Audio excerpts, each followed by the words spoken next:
Hello, everyone. Thank you for being here with me. Before I begin, I'd love to know where you're reading from. Please share your city in the comments. It helps me feel less alone in telling this story. My name is Rebecca Patterson, and I'm writing this from my home office in Denver, Colorado. This is the story of how my seemingly perfect marriage imploded, how I discovered my husband's breathtaking deception, and how I fought back with everything I had to reclaim not just my money, but my life. Part 1. The perfect life that wasn't. Let me start by painting you a picture of what my life looked like from the outside. I was 33 years old, working as a marketing director at a growing tech company in downtown Denver. I had a salary of $85,000, good benefits, a job I genuinely enjoyed. My husband Daniel was 35, working in commercial property management, supposedly earning around $120,000 annually. Together, we looked like the American dream personified.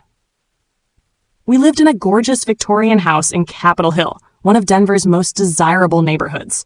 The house had been our pride and joy when we bought it 4 years earlier. 3 bedrooms, original hardwood floors, a renovated kitchen with marble countertops, a backyard with mature trees, perfect for the children we were planning to have. The mortgage was $3,200 a month, which we split evenly. We also split utilities, groceries, and all other household expenses right down the middle. Daniel had insisted on this arrangement when we got married, calling it modern and fair. I'd agreed, thinking it showed we were equals in our partnership. We'd met 9 years ago at a charity fundraiser for affordable housing. Daniel had been charming, attentive, passionate about his work in property management. He talked about wanting to make housing accessible, about his dreams of owning properties someday to rent at fair prices to families who couldn't afford to buy. I'd fallen for him hard, for his ambition, his apparent kindness, his vision of a shared future. Our wedding had been beautiful, if modest. We'd had 80 guests at a winery outside Denver, late summer sunshine, wildflowers everywhere, promises made under an arch covered in white roses. My parents had paid for most of it. They were comfortable, not wealthy, but they wanted to give me a nice wedding. Daniel's parents had contributed $5,000, which Daniel said was all they could afford. I'd been touched by the gesture, had thanked them profusely for their generosity. The first few years of marriage had been good, or so I thought. We both worked hard, came home to each other at night, cooked dinners together, binge-watched shows on weekends. We took modest vacations, camping in the Rockies, a long weekend in Santa Fe, nothing extravagant because we were saving for the future. Daniel talked constantly about being financially responsible, about not living beyond our means, about the importance of building slowly toward our goals. I'd admired what I thought was his frugality. When I suggested we go out for dinner to celebrate my promotion, he'd say we should save money and cook at home instead. When I wanted to upgrade my 10-year-old car, he'd reminded me that mine still ran fine, and a new car was an unnecessary expense. When I brought up the idea of going to Europe for our 5th anniversary, he'd gently but firmly explained that we couldn't afford it, that we needed to think about the future, about eventually having children, and all the expenses that would bring. And children? God, children were a constant source of pain. We'd been actively trying to get pregnant for 2 years with no success. Every month brought the same crushing disappointment when my period arrived.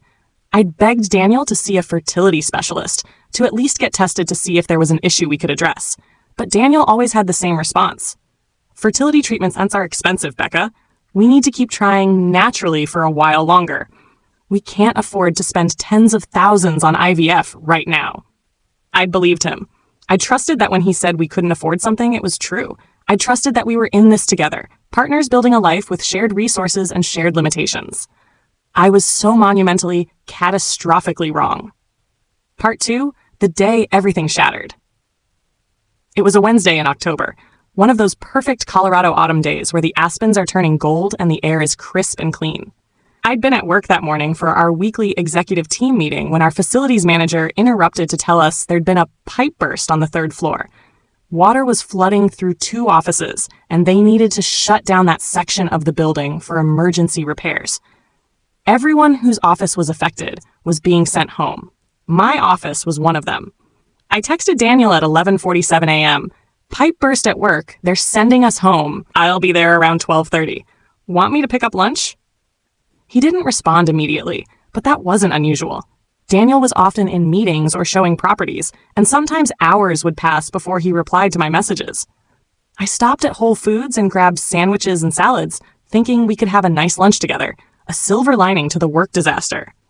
I even picked up the expensive cheese he liked, the aged cheddar that was $18 a pound, feeling slightly guilty about the splurge, but wanting to do something nice. I pulled into our driveway at 12:35 p.m. That's when I noticed the white BMW X5 parked on the street directly in front of our house. It was new, expensive looking, with custom wheels and tinted windows. I didn't recognize it, but our neighborhood was full of wealthy residents, so seeing a luxury car wasn't unusual. I gathered my bags and laptop case and let myself in through the front door. The house was quiet, but I could hear water running upstairs. Daniel's car had been in the garage, so I knew he was home. "Daniel," I called out, setting my bags on the entry table. "I'm home. I brought lunch." The water shut off abruptly. Then silence. A long, suspended moment of absolute silence that made my skin prickle. "Daniel?" I called again, moving toward the stairs. I heard a door close. Whispered voices. A woman's voice saying something I couldn't make out.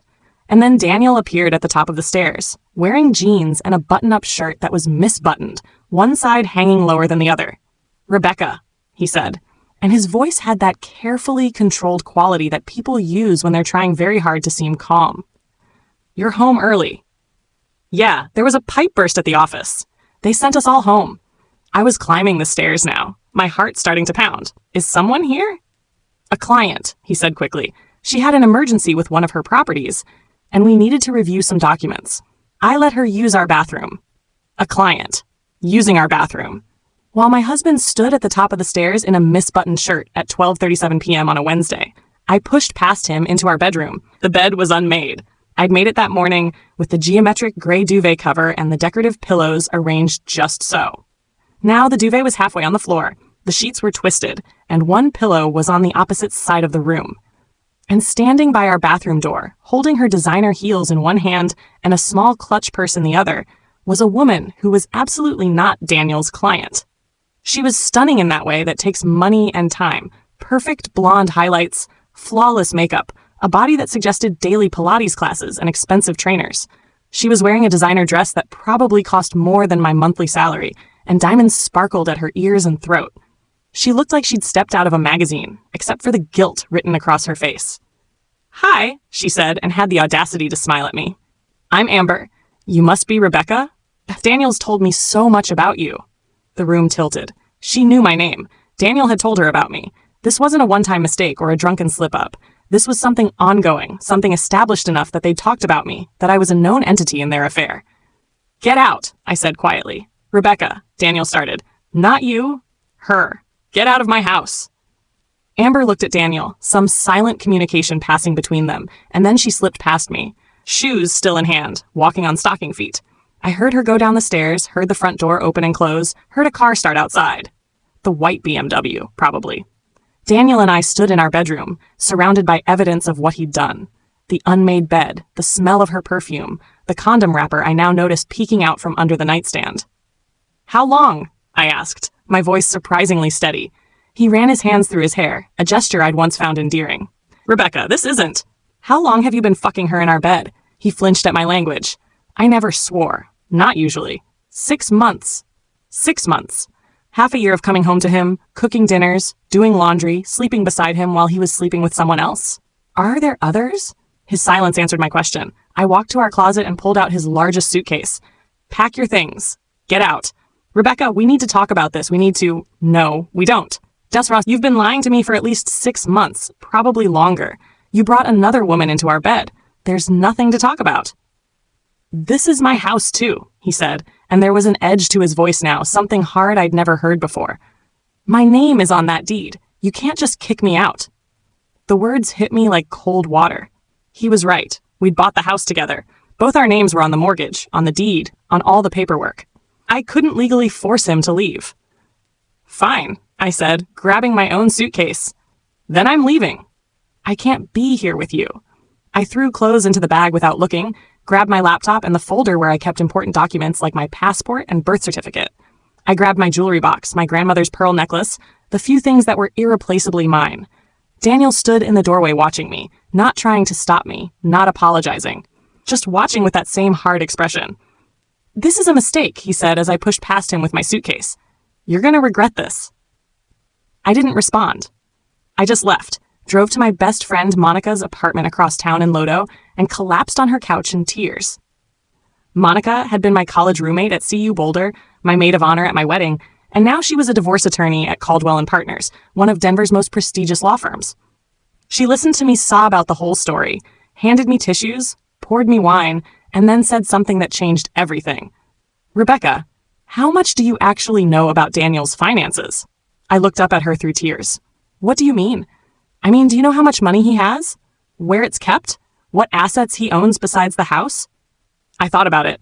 We have our joint checking account for household expenses. We each put in $3,500 a month for the mortgage and bills. And then we each have our own personal accounts for our own spending. Have you ever seen Daniel's personal bank statements? No, why would I? We agreed to keep personal finances separate. Monica's expression was grave. "Rebecca, in my practice, when someone insists on keeping finances completely separate and then gets caught cheating, there's usually a reason. They're often hiding something. Tomorrow, I want you to go back to the house when Daniel's at work. I want you to look through his office, his files, his computer if you can access it. Can you do that?" I nodded, feeling sick. "You think he's been hiding money?" "I think we need to find out. Trust me on this, Becca. I've seen this pattern before." Part 3. The investigation. The next morning, I waited until I saw Daniel's car leave for work at 8:15 a.m. I'd been parked down the street, feeling like a stalker in my own neighborhood. Once he was gone, I drove back to the house and let myself in. The place felt different now. Tainted. I couldn't look at our bedroom without seeing Amber standing there with her shoes in her hand. I went straight to Daniel's home office, a room he'd always kept private, saying he needed a dedicated workspace for his property management business. I started with his desk.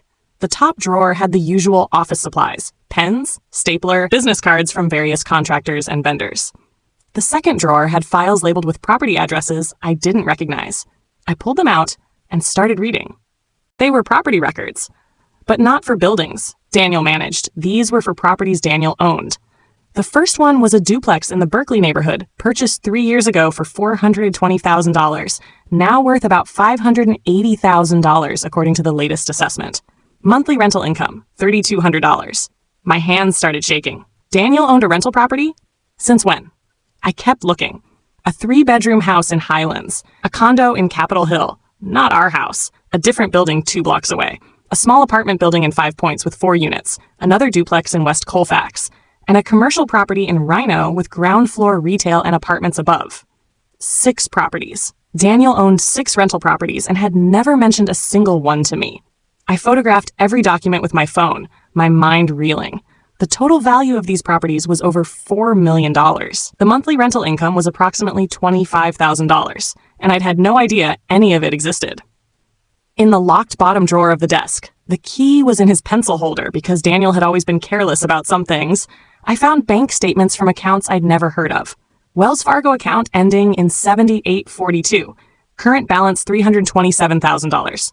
Chase account ending in 3391, current balance $198,000. U.S. bank account ending in 91104, current balance $243,000. And 2 more accounts at smaller banks, each with over $100,000. I sat on the floor of his office, surrounded by evidence of systematic financial deception, and I couldn't breathe. We'd been splitting the mortgage payment 50-50. We'd been splitting grocery bills. I'd been using coupons and shopping sales to save money, feeling guilty every time I wanted to buy something extra for myself. And Daniel had over $900,000 in hidden bank accounts. There was more. In a locked safe in his office closet, I found the key taped under his desk drawer because, again, Daniel wasn't as clever as he thought. I discovered jewelry receipts totaling $64,000 over the past 3 years. Jewelry I'd never received. Receipts from Tiffany & Co., Cartier, a local high-end jeweler called Argo & Lena, necklaces, bracelets, earrings, all purchased with dates and descriptions carefully noted. I thought about my jewelry box at home. In 7 years of marriage, Daniel had given me exactly 4 pieces of jewelry: my engagement ring, my wedding band, a pair of pearl earrings for our 3rd anniversary, and a simple silver bracelet for my last birthday. Total value, maybe $8,000, and most of that was the engagement ring. So who had been receiving $64,000 worth of jewelry? I found hotel receipts next. The 4 Seasons in Denver, multiple stays over the past 2 years. The St. Regis in Aspen, 3 different weekends. A resort in Cabo San Lucas. Hotels in San Francisco, Seattle, Santa Fe, Scottsdale, all charged to Daniel's personal credit cards, all during times he'd supposedly been traveling alone for work or visiting his brother in Phoenix. I photographed everything, every document, every receipt, every bank statement, every property record. My phone's storage filled up, and I had to delete apps to make room for more photos. I sent batches to Monica's encrypted email as I went, terrified that somehow Daniel would come home and catch me. In the back of the safe, I found a lease agreement for a luxury condo in Cherry Creek, Denver's most expensive neighborhood. The address was 150 Clayton Lane, Unit 804. Monthly rent, $4,500. The lease was in Daniel's name, starting 14 months ago. This must be where he kept Amber. I found credit card statements showing regular charges at high-end restaurants I'd never been to, at spa resorts where I'd never set foot, at designer boutiques that I'd walked past but never entered because the price tags were laughable to someone making $85,000 a year.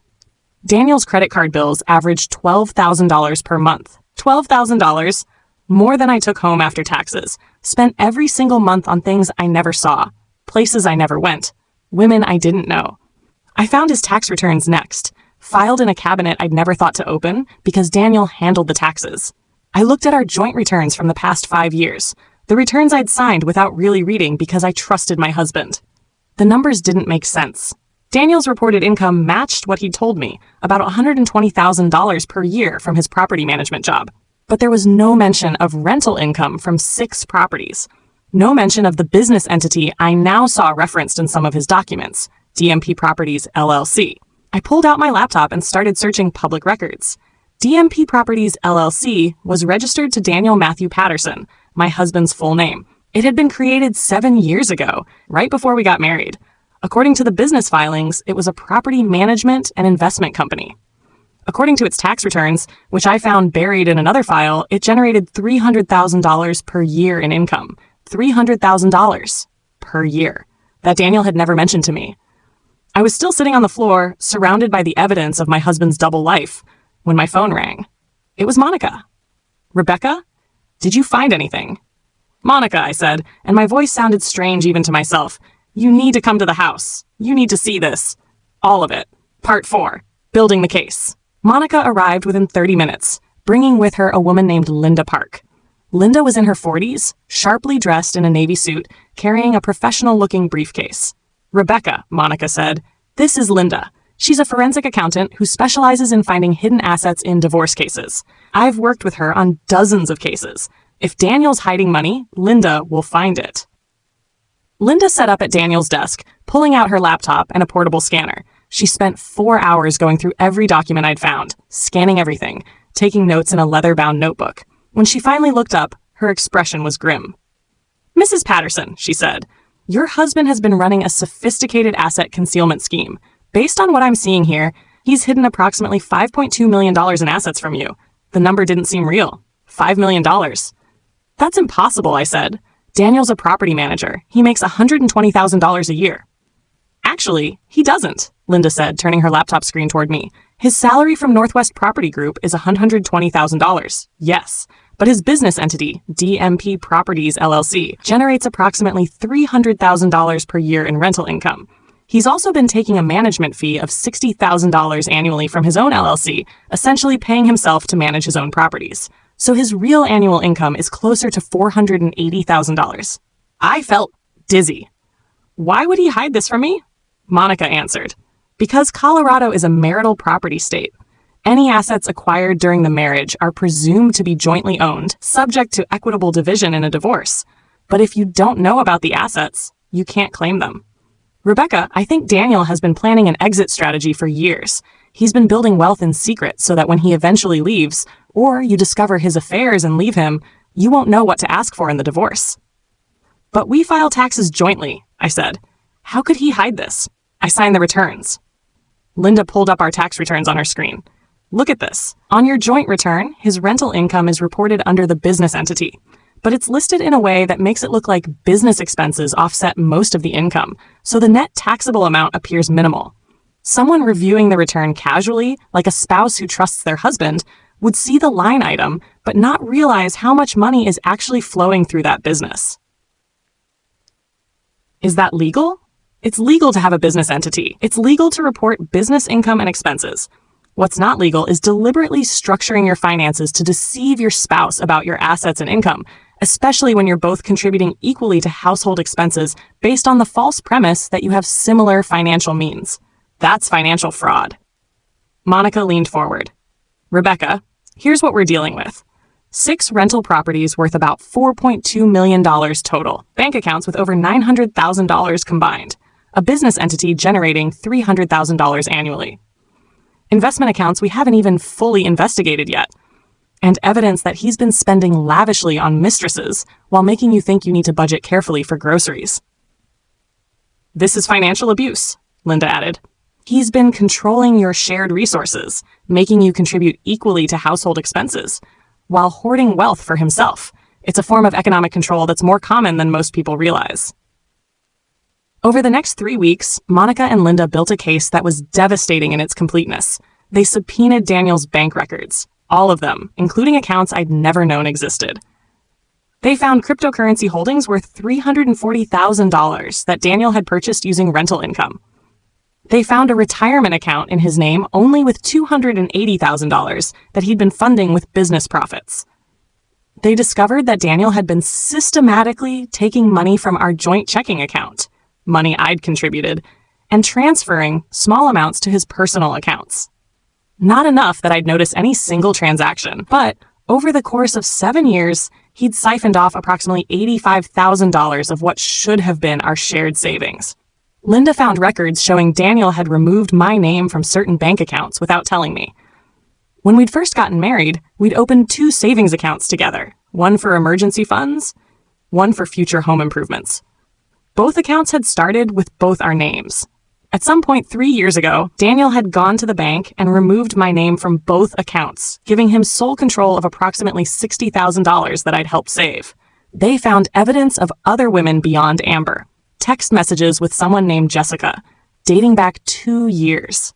Credit card charges for hotel rooms during a period when Daniel told me he was visiting his sick mother in Arizona, except they checked, and Daniel's mother had been perfectly healthy, posting photos on Facebook from her book club meetings. Monica hired a private investigator who confirmed that Daniel had been maintaining the Cherry Creek condo for Amber and that he'd done the same for Jessica before her, a different luxury apartment in Lodo that he'd been renting for $3,800 per month during their relationship. But the discovery that broke me came when Linda found charges to a fertility clinic, Dr. Morrison's Reproductive Health Center, one of the top fertility practices in Denver, regular charges over an 18-month period, totaling $87,000.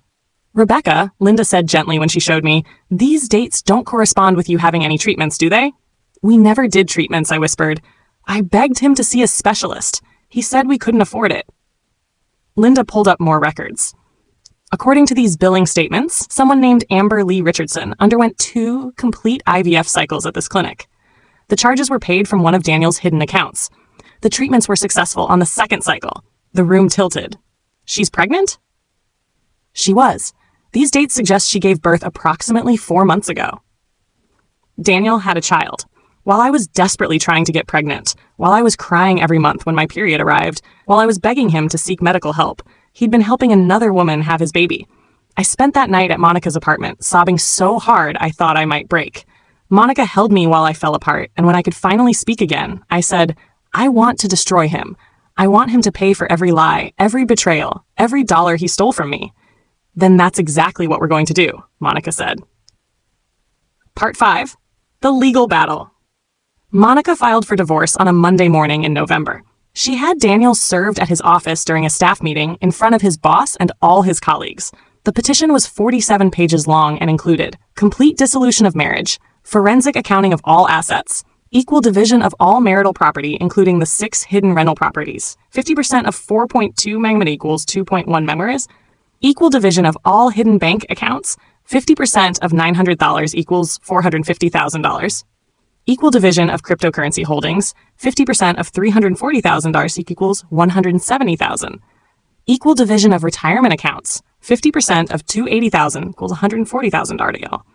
The family home to be deeded solely to Rebecca, as she'd contributed equally to the mortgage, while Daniel had hidden assets.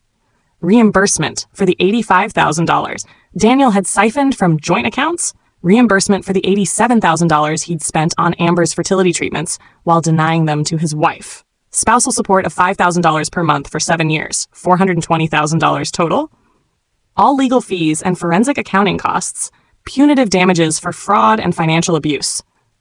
Total amount requested, $3,652,000. According to colleagues who later told me what happened, Daniel turned white when he was served. He tried to play it off, laughing and saying it was just divorce papers. You know how it goes. But his hands were shaking as he read through the petition, and he left the office within 10 minutes. His lawyer called Monica within 2 hours. His name was Richard Ashford, from a firm that specialized in protecting wealthy clients in divorces. He was aggressive, dismissive, and clearly thought he could bully Monica into a settlement. "My client's business assets are separate property," Ashford said on the call. Monica put him on speaker so I could hear. "Mrs. Patterson has no claim to properties that were purchased and managed by Mr. Patterson's business entity. Your petition is frivolous and will be countersuing for malicious prosecution." Monica's response was calm and precise. "Mr. Ashford, your client used marital funds to make down payments on those properties. He failed to disclose their existence to his spouse. He underreported income on joint tax returns. He removed his wife's name from joint bank accounts without permission. He systematically deceived her about their financial situation for 7 years while she contributed equally to household expenses under the false belief they had similar means. That's not separate property. That's marital property acquired through fraud. We'll see what the judge says about that." "Yes, we will. I'm confident Judge Rodriguez will see the evidence clearly. See you in court, Mr. Ashford." Daniel filed a counterpetition claiming I was being vindictive and greedy, trying to steal his hard-earned business assets. He claimed our marriage had been dysfunctional for years and that I was emotionally unstable.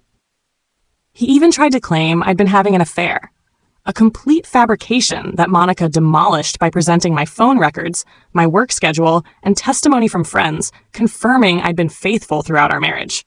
The discovery phase was brutal. Both sides demanded financial records, communications, testimonies. Daniel's lawyer tried to paint me as someone who'd been financially irresponsible, claiming I'd forced Daniel to keep finances separate because I was bad with money. Monica countered by showing my excellent credit score, my consistent savings record, my responsible financial history. Linda's forensic accounting report was 127 pages long and devastating. It showed how Daniel had systematically hidden income and assets, how he'd used marital funds to build personal wealth, how he'd removed my name from accounts without consent, how he'd structured his LLC to minimize reported income on joint tax returns, how he'd been spending lavishly on himself and his mistresses while making me believe we needed to budget carefully, how the rental properties had been purchased during our marriage using income that should have been marital property, how Daniel had been planning this asset concealment for years, based on emails with his accountant discussing divorce protection strategies and FOIS. That last point was crucial. Linda had found emails between Daniel and his accountant from 5 years ago, 2 years into our marriage, discussing how to protect business assets in the event of divorce.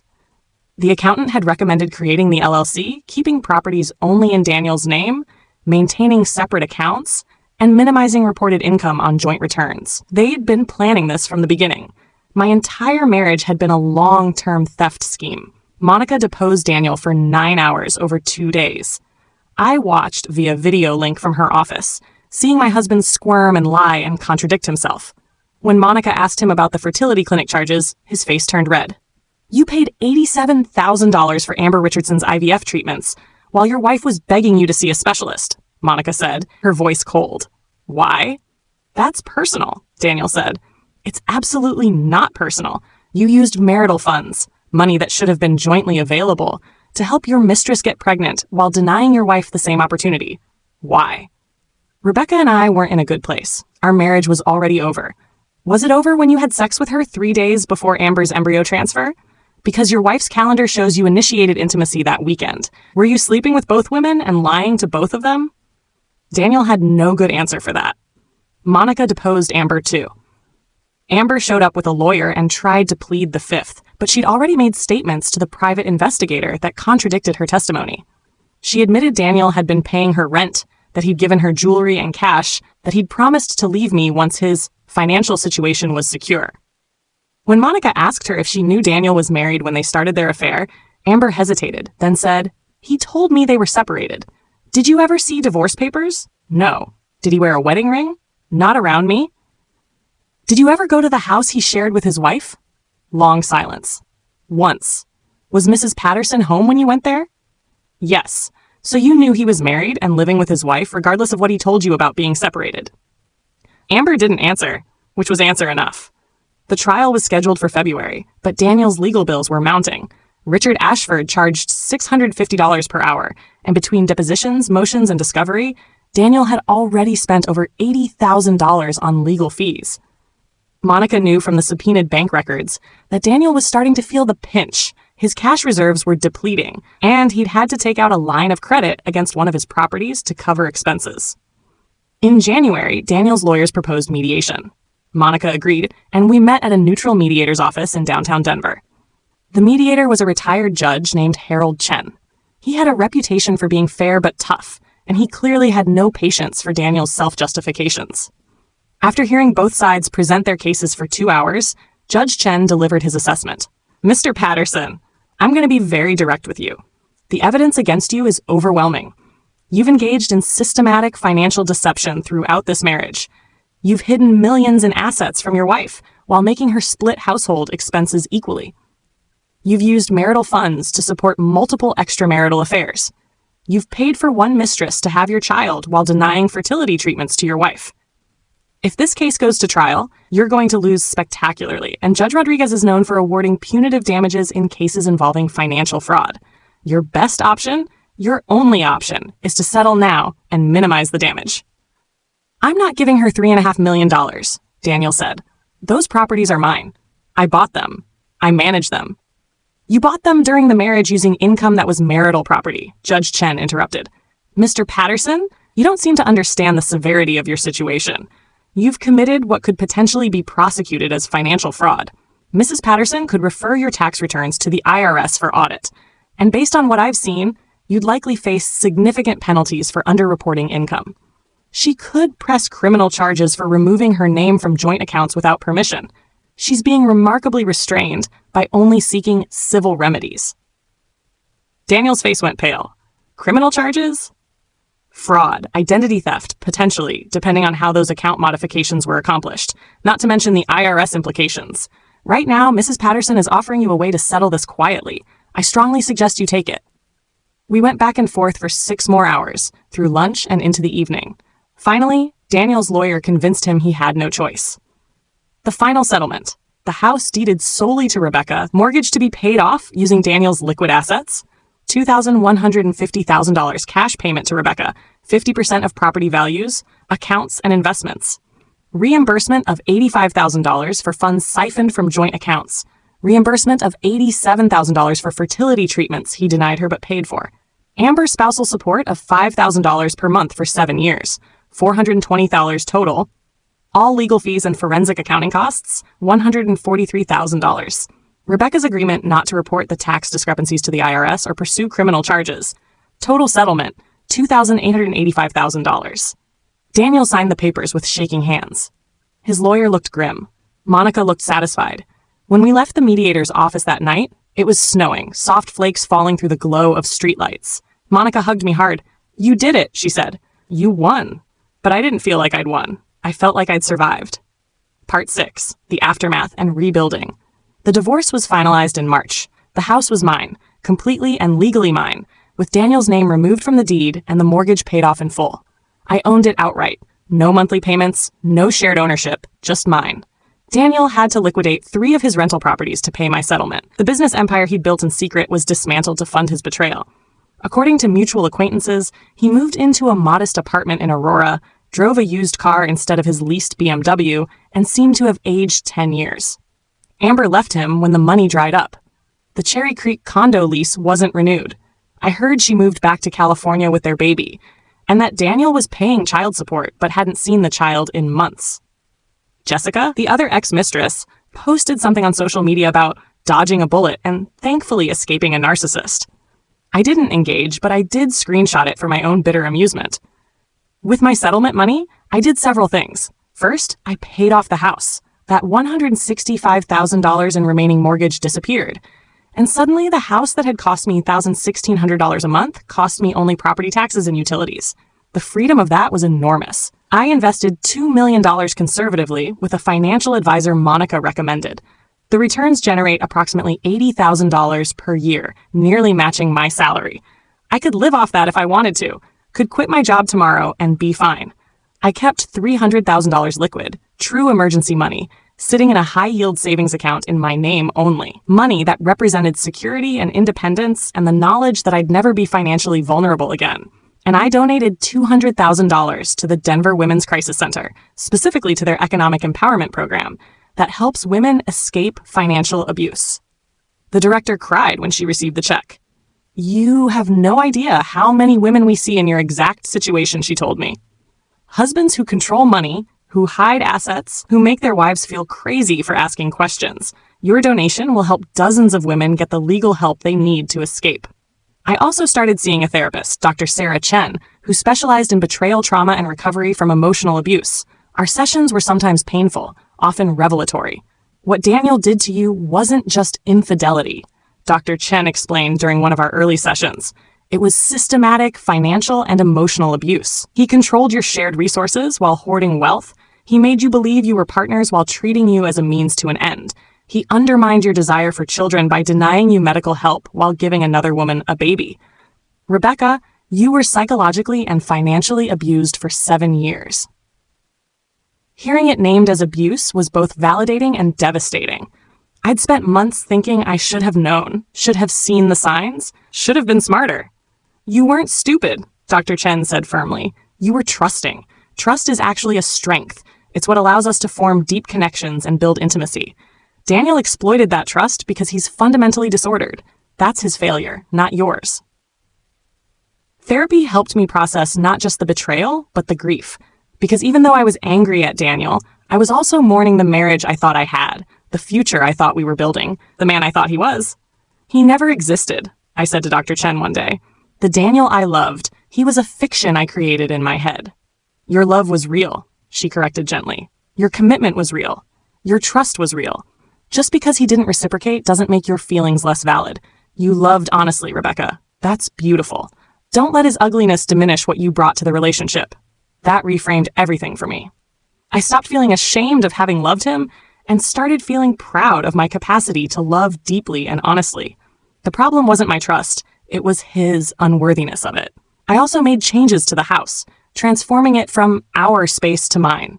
I repainted every room. The bedroom went from gray to a warm sage green. I replaced all the furniture Daniel and I had bought together. I redecorated with art I chose, books I loved, colors that made me happy. The bedroom where I'd found him with Amber got a complete overhaul. New bed, new bedding, new everything. When I slept there now, I didn't think about him. I thought about the future, about the life I was building on my own terms. Work became a refuge and a source of pride. Without the constant underlying stress of Daniel's deception, stress I hadn't even realized I was carrying, I excelled. My campaigns performed better. My pitches were sharper. My creativity flourished. 6 months after the divorce, I was promoted to VP of Marketing, a significant raise, and a role I'd never thought I could attain. The imposter syndrome I'd struggled with for years suddenly lifted. I realized that Daniel's constant subtle undermining, his comments about my cute little job, his implications that his career was more serious than mine, his way of making me feel like I should be grateful for what I had rather than ambitious for more, had been holding me back. Without him, I soared. I also started dating again, which was terrifying. My first date was with a man named Marcus. I met through a friend. He was a high school English teacher, divorced 3 years prior when his wife left him for her yoga instructor. We met for coffee, and he was kind, funny, self-deprecating in an endearing way. On our third date, I told him the whole story. About finding Daniel with Amber, about discovering the hidden assets, about the massive divorce settlement. I was prepared for him to be intimidated or judgmental or scared off by the drama. Instead, he said, "He was a fool, cheating on you, lying to you, hiding who he really was. What an absolute waste of a marriage to someone as remarkable as you." We've been together for 8 months now. It's different with Marcus, healthier, more balanced. We have separate finances because I need that independence now, and he understands without me having to explain. We split dates and expenses fairly. There are no secrets, no hidden accounts, no lies about money. Marcus lives in a modest townhouse in Stapleton and drives a 10-year-old Subaru. He makes $62,000 a year as a teacher and has about $45,000 in savings. He's been completely transparent about all of it from the beginning, showing me his finances, not because I asked, but because he wanted me to know there were no secrets. After what you've been through, he said, you deserve total honesty. I want you to feel safe with me, and safety requires transparency. I'm not sure where this relationship is going. We're taking it slow, being careful, making sure we're building something real rather than rushing into commitment.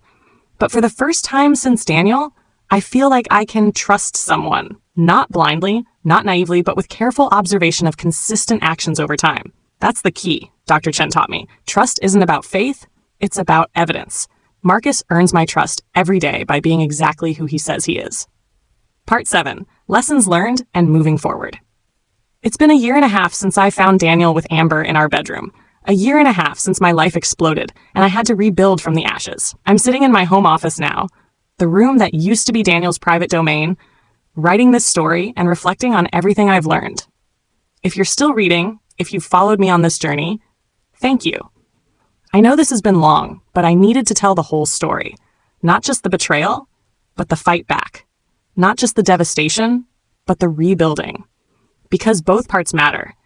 If you're reading this because you're going through something similar, if you've discovered betrayal or suspected financial deception, if you're questioning your reality, I want you to know.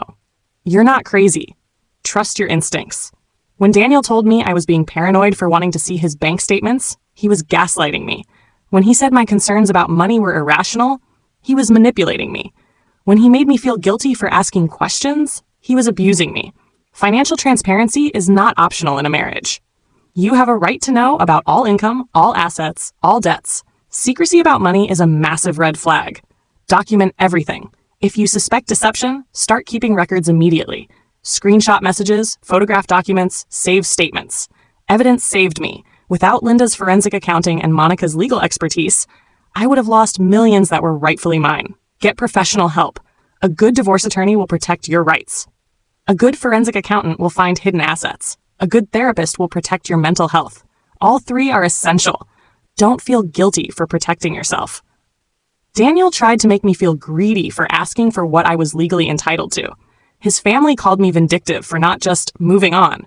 But I wasn't being greedy or vindictive. I was protecting myself from someone who'd spent 7 years exploiting me. Financial abuse is real abuse. It doesn't leave bruises, but it's devastating.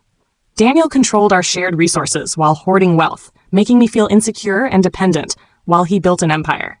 That's abuse, and it's more common than most people realize.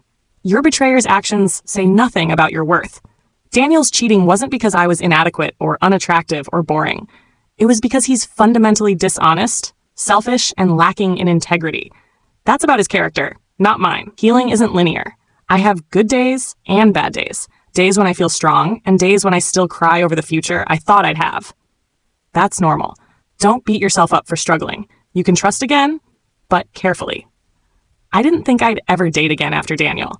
Marcus has shown me that good people exist, that honest relationships are possible, that trust can be rebuilt through consistent actions over time. Turn your pain into purpose. I've started speaking at workshops about financial literacy and recognizing economic abuse. I volunteer with the Crisis Center. I share my story to help others recognize what I didn't see soon enough. Using my experience to help others has been incredibly healing. You deserve better. This is the most important lesson.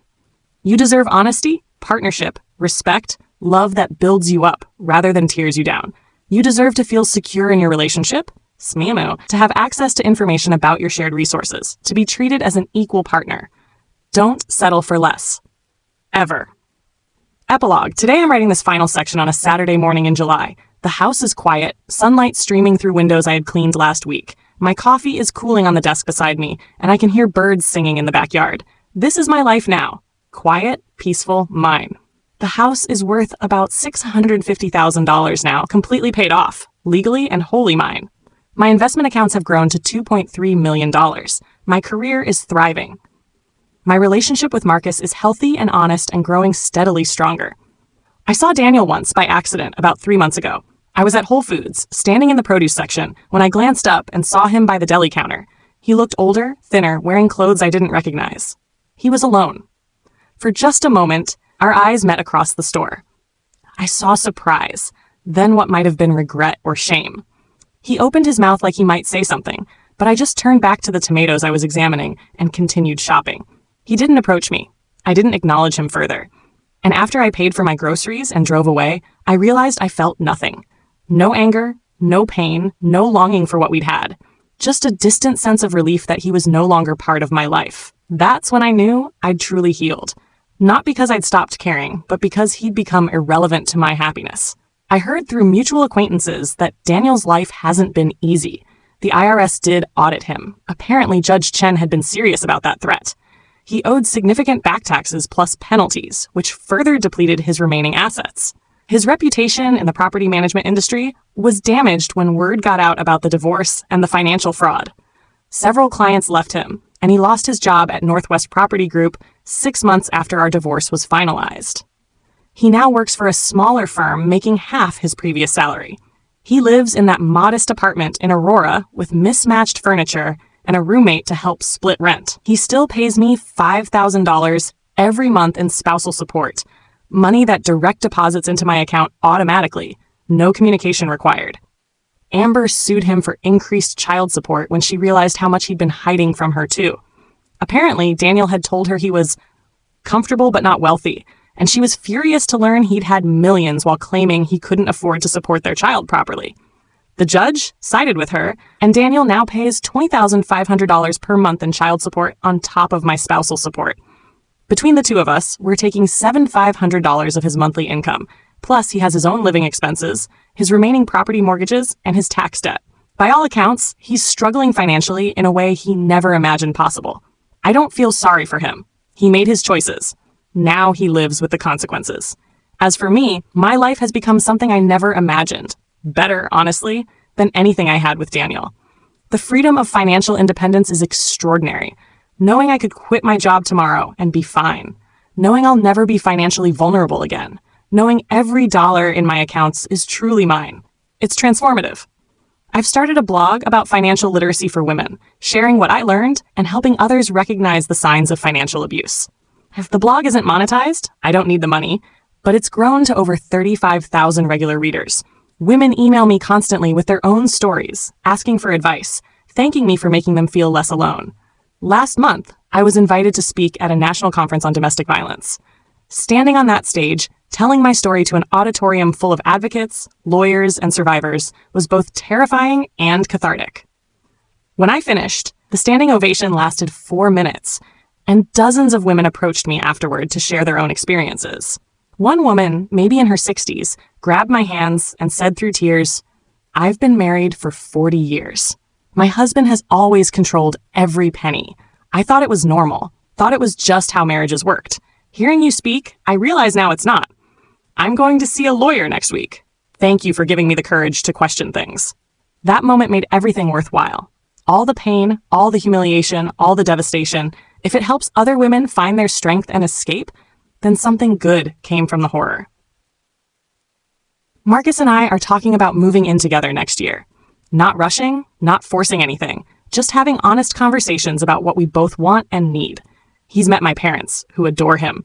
I've met his teenage daughter from his first marriage, who's sweet and surprisingly welcoming. "You're good for my dad," she told me last week when we had lunch together. "He smiles more now. He seems happy." I'm happy too. It's a different kind of happiness than I had with Daniel. Deeper, quieter, more authentic. It's not built on illusions or hidden truths. It's built on two people showing up honestly, choosing each other consciously, building something real.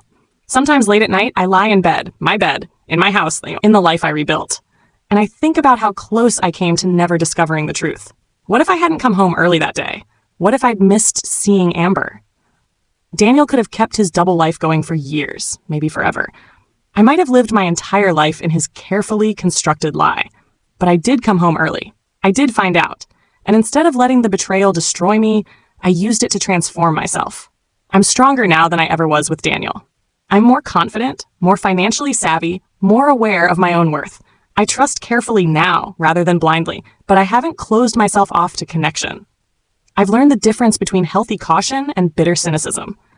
The house that was once ours is now fully mine, and I love every inch of it.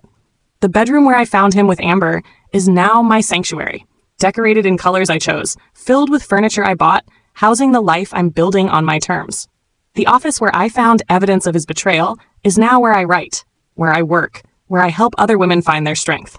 Every room tells a story of survival and transformation. Next month, I'm taking a 3-week trip to Italy, something I've always wanted to do but never thought I could afford. I'm going alone, taking cooking classes in Tuscany, touring vineyards, staying in small hotels with ocean views. I'm spending money on myself without guilt, without asking permission, without wondering if I should save it for some undefined future that might never come. Because I learned the hard way that tomorrow isn't guaranteed, and neither is honesty from the people you love most. All you can do is protect yourself, trust carefully, and build a life that's worth living regardless of what anyone else does. My grandmother used to say, "The best revenge is living well." I didn't understand that when I was younger, thought it sounded trite, but I understand it now. Daniel tried to make me small. He tried to control me through money, through lies, through making me doubt my own worth. He tried to build his empire on my back while keeping me in the dark. He failed. I'm not living well to spite him. I'm living well because I deserve it, because I fought for it, because I refuse to let his betrayal define my future. I'm living well because it turns out I'm stronger, smarter, and more resilient than I ever knew. And yes, the fact that Daniel is struggling while I'm thriving, that's not why I do any of this, but I'd be lying if I said it doesn't feel like justice. Final thoughts. If you've read this far, thank you.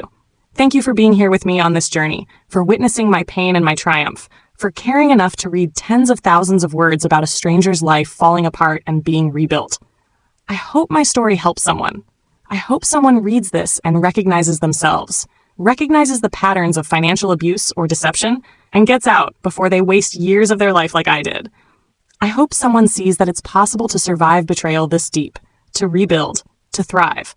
To everyone who's currently in the thick of their own betrayal, fighting their own battles, questioning whether they'll survive, you will.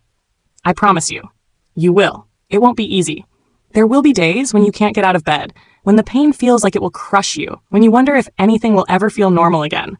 But those days will pass. Slowly, gradually, the pain will ease. You'll start to feel like yourself again. Not the same self, but a stronger, wiser, more resilient version. You'll learn to trust again, but carefully, with eyes wide open. You'll learn that your capacity to love wasn't the problem. Their unworthiness of that love was.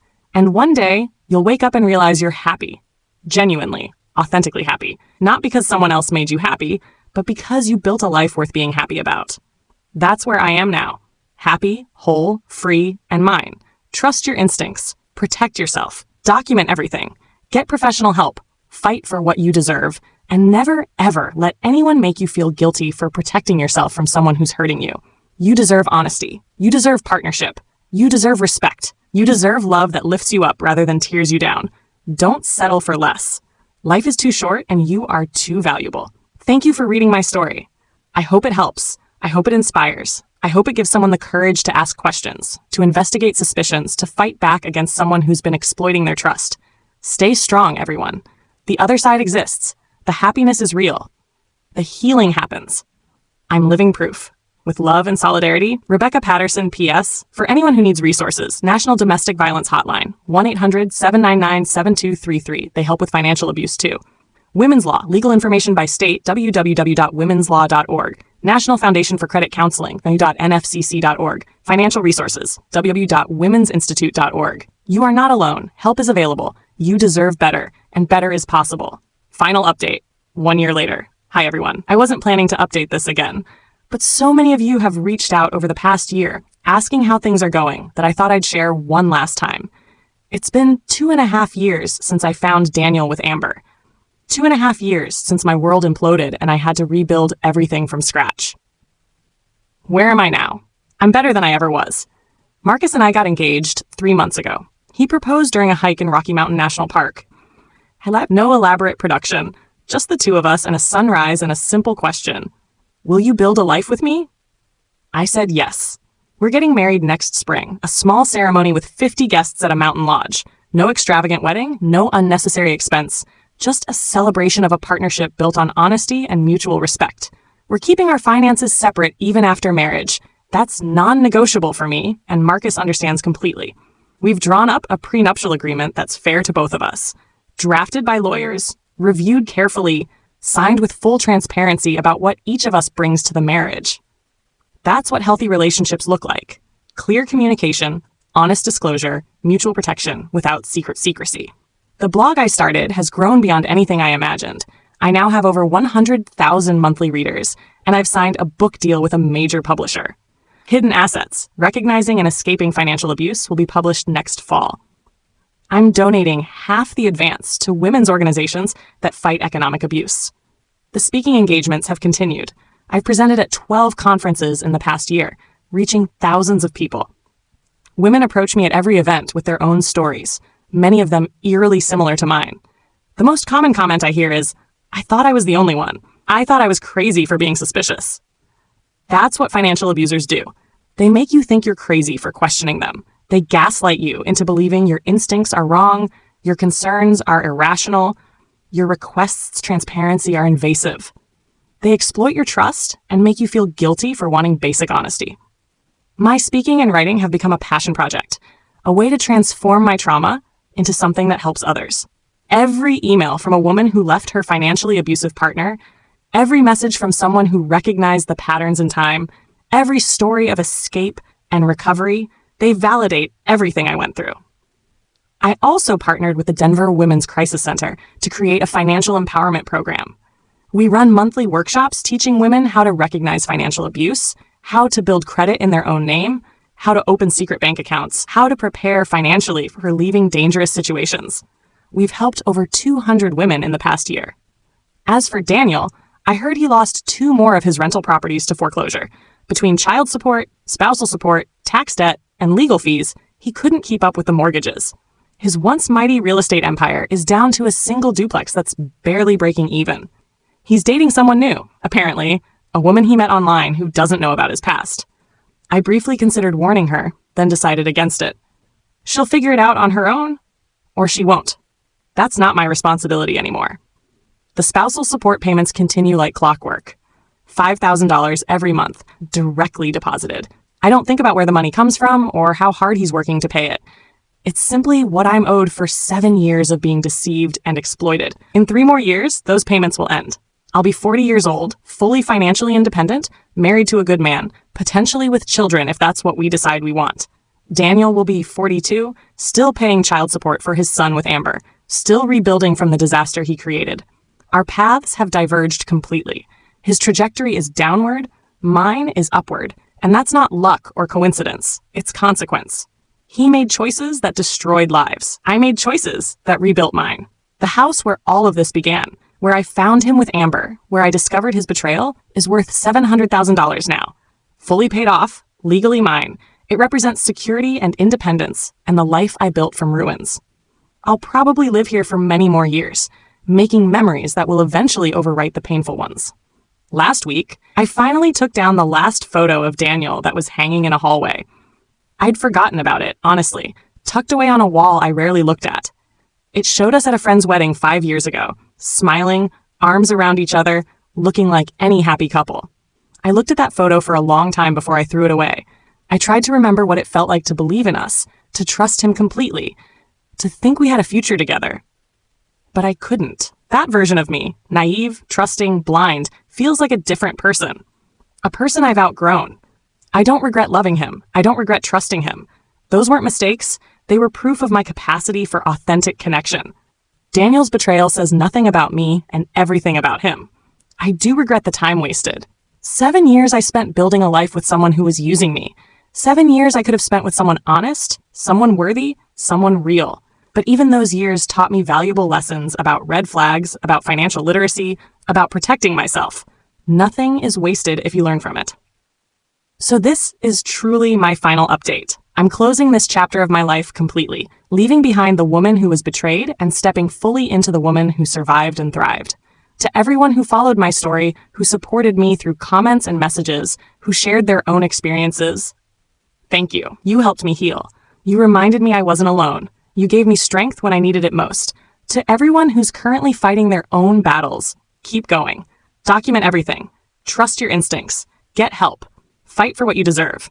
The other side exists, and it's better than you can imagine. To the younger women reading this, learn from my mistakes. Demand financial transparency from partners. Keep your own accounts. Know what you're signing. Never trust blindly, no matter how much you love someone. Protect yourself always. And to Daniel, if somehow you're reading this, I forgive you. Not because you deserve forgiveness, but because holding on to anger was poisoning my own happiness. I forgive you so I can be completely free of you, so I can live my best life without the weight of bitterness holding me back. You tried to break me, you failed. I'm stronger, wiser, happier, and more successful than I ever was with you. That's my victory. That's my closure. That's my final word. Be well, everyone. Love yourself fiercely, trust carefully, protect yourself always, and never, ever settle for less than you deserve. The world is full of possibilities. Your best life is waiting. Go claim it. Rebecca Patterson. She was unstoppable, not because she did not have failures or doubts, but because she continued on despite them. Bo Taplin.